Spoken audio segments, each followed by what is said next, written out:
I know 50 got this thing on him, but still Preem ain't took his motherfucking eye off 50.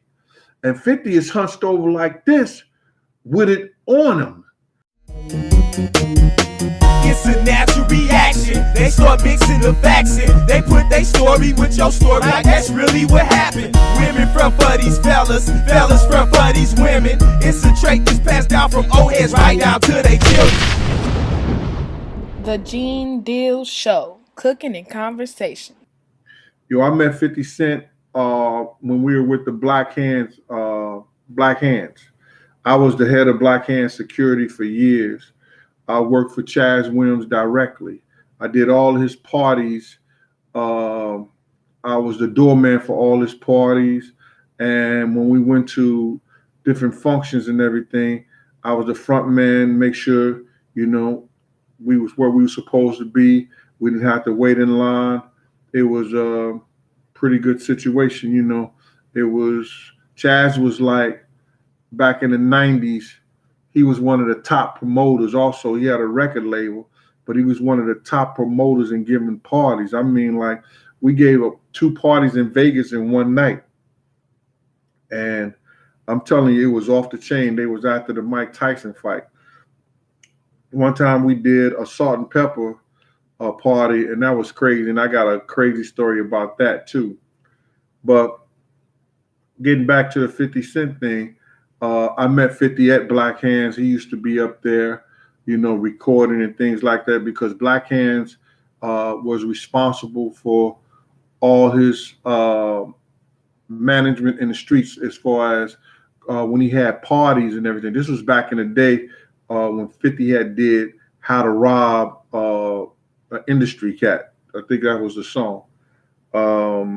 He was going to perform out there in Vegas with us, or he was just going to chill. So me and him rode on the plane together. So we were headed to Vegas. We had stopped in St. Louis. When we stopped in St. Louis, I had all my brothers and them come to the airport because we had a layover for about I think it was about 2 hours. So we had a layover in St. Louis. So me and 50, we was talking. We talked about the Big and the Tupac situation. We talked about, the industry and everything like that. He knew that, I was one of the top dudes, one of the top bodyguards in the industry.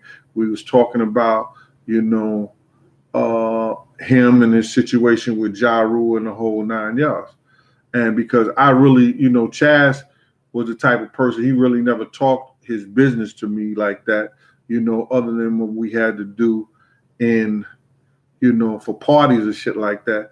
But other people, since they used to see me and Chaz together all the time, used to talk the business, So a lot of shit I knew is because other people were telling me about, but I really didn't know the situation thoroughly between Ja and 50, and then I heard 50 part of it on the. And in both situations, he was telling me that, Ja had tried to play him on a couple of situations when he had went up in the studio one time, and these cats were coming at him, and he was about to, go at them.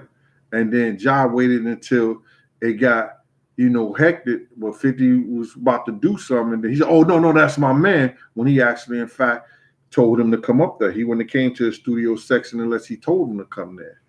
And another time, he said that they were, I don't know if it was a parade or they was in some kind of affair, and he was with one of the dudes who had took Ja chain before, and Ja tried to play him, and then he come up there and bigging up the dude who took his chain, and then try to play him like he didn't even know him or whatever like that. And I was like, that was their situation. That was they problem. But he had became a part of Black Hands, and a lot of rappers and everybody wanted to get at him with what he had wrote. But 50 wasn't the type of dude that, first of all, it wasn't too many rappers gonna come up to him and do no hand-to-hand shit with him. You understand? Because he was nice with his shit. Second of all, on that other thing, he ain't mind using that too. So it was a situation whereas that, Black Hands was just making sure that, he was protected, when he had to go get his money for the shows and while he was doing his shows. So at this given time, we were going to Vegas. So we on the plane, and I was telling him about, like I said before, the 50 Cent. I was telling 50 about the Biggie Tupac shit, and we was vibing and everything. Like I gave him my card. My card I used to have, it used to say Savoir Faire, and it's a funny situation. I noticed that 50 used that in one of his songs before, and what I got from it was that he remembered, what I told him what Savoir Faire means, and if you could look it up, it's a person who has the ability and know how to get out any situation at any given time. He got the social skills to be at any, he could be anywhere, anything. He know what to say. He know what to do. He know how to get out of anything. You know what I'm saying? He got the Savoir Faire. And that was on my card. I still have that card today. It's a Savoir Faire from St. Louis to New York and everywhere. I got that from a cartoon back in the day. There used to be this little cat, and they used to be chasing this mouse and everything like that. And he used to be like, Savoir Faire is everywhere, and the motherfucker used to be chasing them all over. So, long story short, we on the plane and everything like that, and we get ready to get off the plane. So at this given time, I was still a state officer and everything like that, and I had credentials to go all around the country. I used to take like 5 guns with me, anywhere from 3 to 5 guns every time I went. I break them down, put them in a case, and at that time they had a different system, whereas that all your stuff would go into the captain's box. So they had took my guns and everything, put it in the captain's box. And when I get ready to leave the plane, they bring it directly to me before I go out to the public and everything. So they had gave me my guns and everything, and then I went into the bathroom. And when I went into the bathroom, it was me, Tony Yayo, and 50. So, I said, yo, what's up, man? You good? He said, yeah, I'm good. I said, you know how to handle one of these things? He said, shit, you think I don't? And I gave him Nina. You know what I'm saying? He got that, and I gave him an extra clip for it and everything like that. And we was good. So we doing parties out there in Vegas. So, anybody who could have one, hey, you never have too many. So then, I had 2 on me. He had 1. Then I distributed 2 to the other fellows, and that was a part of our team, and we was good. So the night goes on and everything like that. And Ja Rule and them is coming to the party. So, Chaz told me to go down. We had a little distance from the club to the parking lot. He said, go down and make sure Ja and them get through the barricades when they get ready to come up.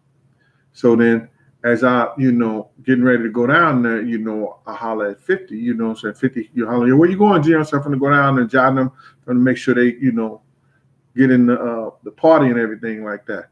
Because I really didn't know they had a bad situation at this time, because it hadn't exploded like it did in Atlanta. So now we go down to the park. I go down the parking lot, and 50 is by the barricade. And he just posts over the barricade just like I am right now. And he looking, because John is in the limousine. So I'm like, I'm looking at him. So Supreme comes out. So I say, yo, what up, Preem? And Preem had this look in his eye like, the shit was crazy. And he was focusing right on 50. He didn't take his eye off 50. So I was, I looked at Preem, then I looked at 50, and then I know the tension. And I was like, yo, damn, what's going on here? I was like, yo, you coming up to the party? And he was like, nah, man, tell old man I'm good, man. We're going to go do this other thing right now. We're not going to come up that way. And so then I know 50 got this thing on him, but still Preem ain't took his motherfucking eye off 50. And 50 is hunched over like this with it on him. And I'm like, oh, shit, what the fuck have I done? You understand? And Preem must have felt that 50 was good, because he got back in that limousine, man, and they drove the fuck off. And then I was like, I looked at 50. 50, I said, what's that? What's up, dog? He was like, no, man, I'm good. You know I'm good. I said, yeah, all right, man. So we went back up to the way, and I told Chad, I said, that was bringing them down there. They say they're not coming into the party, man. You know what I'm saying? I said, what's up? I said, he was mean mugging the shit out of 50. And, 50 wasn't having it. Because he got that thing on him. He said, what? I said, yeah, he got that thing on him. He said, what thing? I said, nigga, I gave him one of them things when we got off the plane. He said, oh, man. That shit was crazy. So, the shit had, escalated to something that was like more than that, to whereas that you've heard the story about 50 even getting shot. And, I'm not pointing no fingers at nobody, but, 50 was supposed to come out to Cancun because I was going to bodyguard him in Cancun. Now, at that time, I had Cancun on lock, a club called Daddy-O's. I was working for a group called In the Streets, and the syndicate was running the whole Cancun, because during Memorial Day weekend, they'll get anywhere from 150 to 200,000 blacks out there from all over the country. And then the record labels got a host of it, and they start coming out there bringing their street teams and everything. And they were breaking songs in the club, breaking records in the club, and the whole 9 yards. So, the day 50 got shot, I'm running Daddy-O's, but I'm trying to call and see if he's coming out there. And I'm not getting any messages back, because you didn't call too much, because it was $10 a minute on everything I love. Back then, those phones and those phone cards, you probably get a minute for $10. And I wasn't talking about Mexican dollars. So we going through this hotel, and that's BMF is out there. Everybody's out there at the club and everything. So I'm walking through the hotel, and it was the Fiesta Americana, Cancun. And 50 manager is in the pool. And he says to me, he said, yo, Big Gene,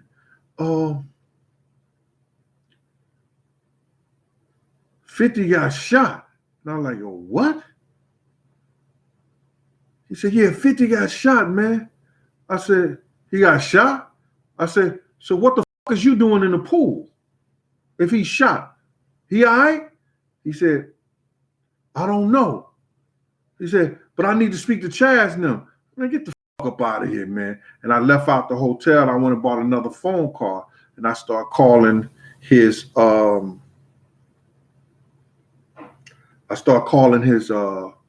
number. And then I just kept calling. Then his girl finally picked up, and I said, yo, this is Big Gene. I heard 50 got shot and everything. And she said, yeah. I said, yeah, he's in intensive care. He okay? I said, yeah, he good? I said, all right, he good. So then that later on that night, I'm chilling at the Daddy-O's. I'm fucked up right now, you know what I'm saying?